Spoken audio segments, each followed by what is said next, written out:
Hai, CPU atau Central Processing Unit adalah perangkat keras komputer yang memiliki fungsi penting. Tiap komputer tentu memiliki CPU untuk dapat beroperasi.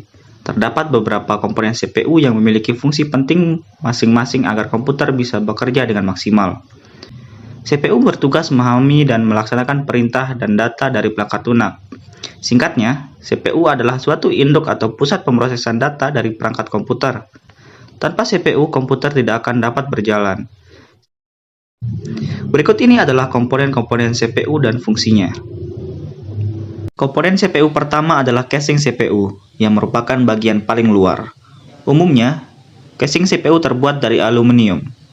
Fungsi casing CPU adalah untuk melindungi berbagai komponen CPU lainnya yang ada di dalam.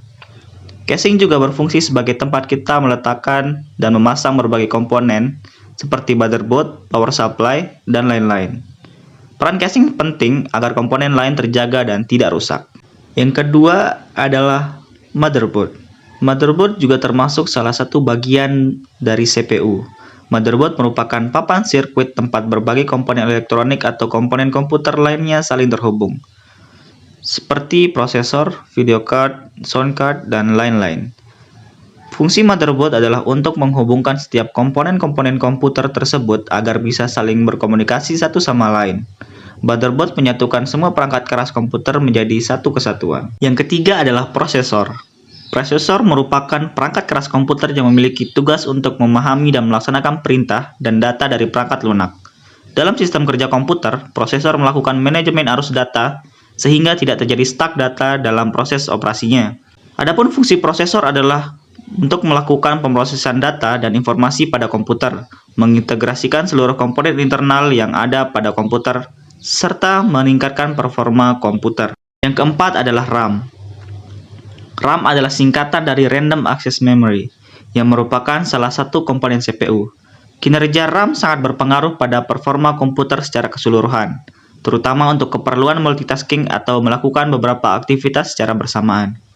Fungsi RAM adalah untuk menyiapkan data sementara dari suatu aplikasi yang bisa dijalankan secara acak. Hal ini membuat daya kapasitas RAM menjadi penting. Selain untuk keperluan multitasking, juga untuk penggunaan aplikasi berat, seperti game atau software desain grafis. Yang kelima adalah hard disk. Hard disk merupakan tempat penyimpanan data konvensional pada komputer yang bekerja secara mekanik. Hard disk berisi sebuah piringan atau cakram. Fungsi hard disk adalah untuk media penyimpanan data, serta media penyimpanan instalasi dari sistem operasi yang digunakan untuk menjalankan CPU. Semakin besar kapasitas hard disk, maka semakin banyak pula data-data konvensional yang dapat disimpan. Selanjutnya adalah kipas prosesor. Komponen yang satu ini merupakan sebuah perangkat yang dipekerjakan untuk membantu kinerja suatu prosesor. Kipas prosesor berfungsi sebagai pendingin dan menjaga agar suhu prosesor tetap dingin dan stabil. Hal ini bertujuan agar perangkat prosesor komputer tidak cepat overheat maupun rusak. Selanjutnya adalah power supply. Power supply merupakan salah satu bagian CPU yang sangat penting karena menyangkut masa pakai komputer. Fungsi power supply adalah untuk memberikan daya atau sumber listrik pada komponen-komponen komputer. Jika power supply tidak bekerja dengan baik, maka kinerja komputer juga akan terganggu. Power supply juga berfungsi untuk merubah tegangan DC menjadi AC sebelum dialirkan ke setiap komponen-komponen komputer.